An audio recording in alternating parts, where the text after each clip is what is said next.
shall see about dimensions of motion as well as about different types of motion, but just keeping it very narrow up to uniform and non-uniform only. Okay, so let us see here.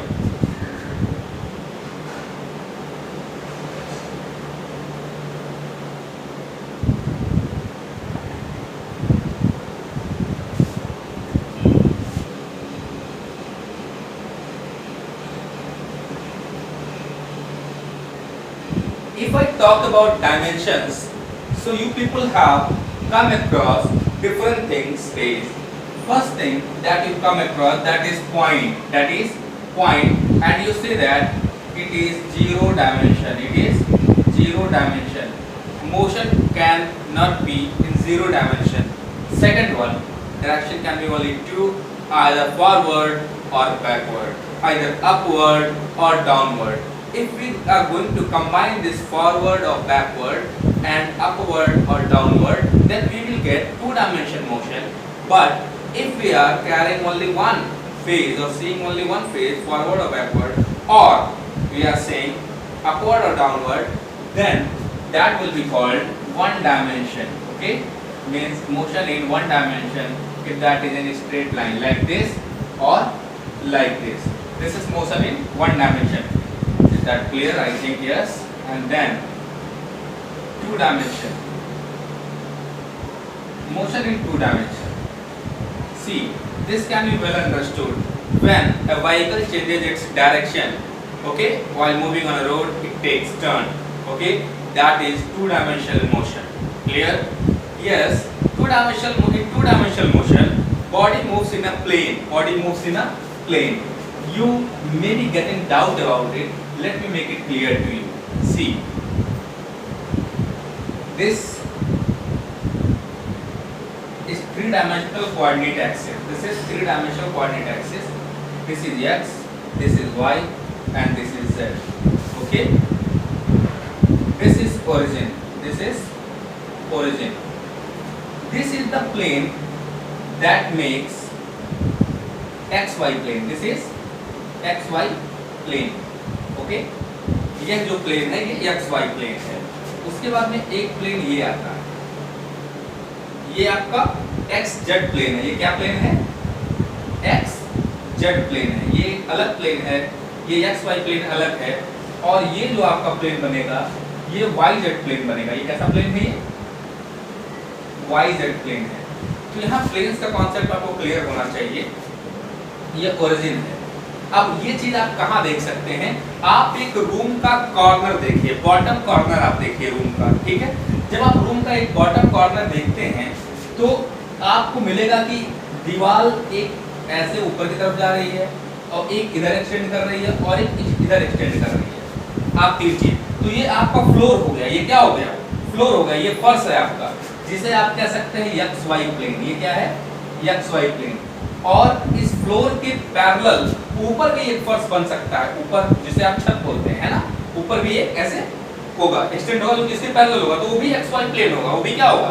XY plane होगा. लेकिन ये XY plane zero से पास कर रहा है, वो XY plane कहीं और से पास करेगा, Z से. ठीक है, Z पे किसी और पॉइंट से पास करेगा. तो ये एक प्लेन है. क्या है? प्लेन. और ये जो प्लेन होता है ये टू डायमेंशन में होता है. एक आपका x एक्सिस पे, एक आपका y एक्सिस पे. तो जो भी मोशन आप कर रहे हैं सड़क पर, आप रोड पर चल रहे हैं, आप टर्न ले रहे हैं, आप कहीं, तो ये क्या है? ये टू डायमेंशनल मोशन है. क्या है? Two dimension. हाँ, अगर आप स्ट्रेट लाइन में जा रहे हैं तो वन डायमेंशन है. कैसे? जैसे मान लीजिए आपसे डिसाइड कर लिए कि हम सीधा जाएंगे. अब आप सीधे जा रहे हैं, कहीं टर्न नहीं ले रहे हैं, तो आप सीधा जाइए, सीधा वापस आइए. जाना आना एक ही लाइन पे हो रहा है, तो वो क्या है? वो आपका वन डायमेंशन है. हाँ, आप टर्न भी ले रहे हैं, आप कहीं और भी जा रहे हैं, तो ये क्या है? ये प्लेन में आप मूव कर रहे हैं, तो ये टू डायमेंशन है. लेकिन आप प्लेन पे चलते चलते, मतलब इस सरफेस पे चलते चलते आपने उड़ान भरी, आपने हाइट भी अचीव किया. तो आपने जब हाइट अचीव किया तो वहां क्या हुआ? मोशन इन थ्री डायमेंशन हुआ. मतलब आप एक ही प्लेन में, सिर्फ इस प्लेन में ना होकर इस एक्सिस को भी आप टच कर रहे हैं, जो आपका रूम का एक कॉर्नर वाला एक्सिस. जैसे मान लीजिए हवाई जहाज ने उड़ान भरा और फिर ऐसे उड़ा, तो यहाँ जेड एक्सिस पे भी उसमें काउंट होगा, उसकी पोजीशन जेड एक्सिस के रेस्पेक्ट में भी चेंज होगी. तो ये मोशन इन थ्री डायमेंशन हो जाएगा. तो 2 डायमेंशन को आप यहां से ही समझ सकते हैं, ठीक है, और इसी के साथ 3 डायमेंशनल मोशन भी आप समझ सकते हैं। तो मोशन 1 डायमेंशन में, 2 डायमेंशन में और 3 डायमेंशन में। अभी आपको अपने आप को रिस्ट्रिक्ट करके रखना है कि मोशन इन 1 डायमेंशन, ठीक है, रेक्टेंगुलर मोशन पढ़ रहे हैं, अभी मोशन इन 1 डायमेंशन लेकर चलेंगे। अभी यहाँ पर x और y कोऑर्डिनेट की बात नहीं की जाएगी, अगले चैप्टर में इसको भी हम डिस्कस करने वाले हैं, ठीक है। अब आइए, ये तो हो गया डायमेंशंस के बारे में मोशन के, ओके।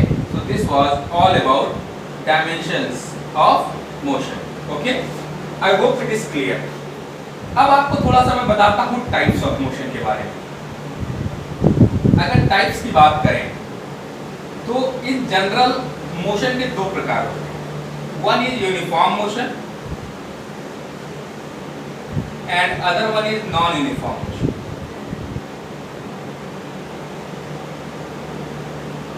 ठीक है, ऑलरेडी ये थोड़ा सा आपको डिस्कस किया गया है, लेकिन एक बार फिर से आपको बता दे रहा हूं, ठीक है। यूनिफॉर्म मोशन होता क्या है, जब एक बॉडी इक्वल टाइम इंटरवल में इक्वल डिस्टेंस कवर करती है। क्या मतलब है इसका, चलिए आपको समझाते हैं। सपोज करिए आपको 10 किलोमीटर की जर्नी करनी है, आपको 0 से 10 किलोमीटर की जर्नी करनी है, ठीक है, और आप इसको 2-2 किलोमीटर के पार्ट में बांट दीजिए। ये हो गया। अब यहाँ पर आपके लिए यहाँ से कोई कार स्टार्ट करती है और चलती है 2 किलोमीटर जो है ये पहुंचती है 1 मिनट में। कितनी देर में? It takes 1 minute time to cover 2 kilometre. Next 2 kilometre 1 minute, next 2 kilometre again 1 minute, next 2 kilometre again 1 minute, and so on it goes up to 10 kilometer in 1 minute. Now you think that the body is covering equal distances that are of 2 kilometer each in 1 minute time interval each. Clear? So the body will be said to have uniform motion. Body क्या कही जाएगी? Uniform motion. Yes, you can think of the condition when the body is going in non-uniform in between 0 to 2. हो सकता है बीच में कहीं non uniform motion भी कर रहा हो, कभी स्पीड बढ़ रही हो, कभी घट रही हो, ठीक है। तो नॉन यूनिफॉर्म मोशन में क्या होगा, चलिए यहाँ नीचे अब टाइमिंग डिस्कस करते हैं। नॉन यूनिफॉर्म मोशन के लिए इतने टाइम, इतने को कवर करने के लिए इन्होंने ले लिया 2 मिनट, यहाँ पे लिया 1 मिनट, फिर यहाँ मालूम चला 2 मिनट, नेक्स्ट हियर रास्ता थोड़ा सा खराब हो गया 3 मिनट, और ये देखिए रास्ता बहुत ही बेहतरीन यहाँ मिला 8 से 10 किलोमीटर के बीच में, इन्होंने सिर्फ 30 सेकंड लिए, बहुत स्पीड में निकले। तो ये क्या है, ये नॉन यूनिफॉर्म मोशन है। ये जो पहला केस आप यहाँ देख रहे हो और जो यहाँ दूसरा देख रहे हो, तो पहला केस आप ग्राफ देख लो, वो यूनिफॉर्म का है जो आपको मैंने डायग्राम को बनाया है ग्राफिकल, और ये सेकंड वाला नॉन यूनिफॉर्म मोशन का केस है। I think now it is very clear to you what is difference between uniform and non-uniform motion, and you have also come across understanding the topics related to dimension of motion, that is motion in 1 dimension, motion in 2 dimension and motion in 3 dimension. Thank you.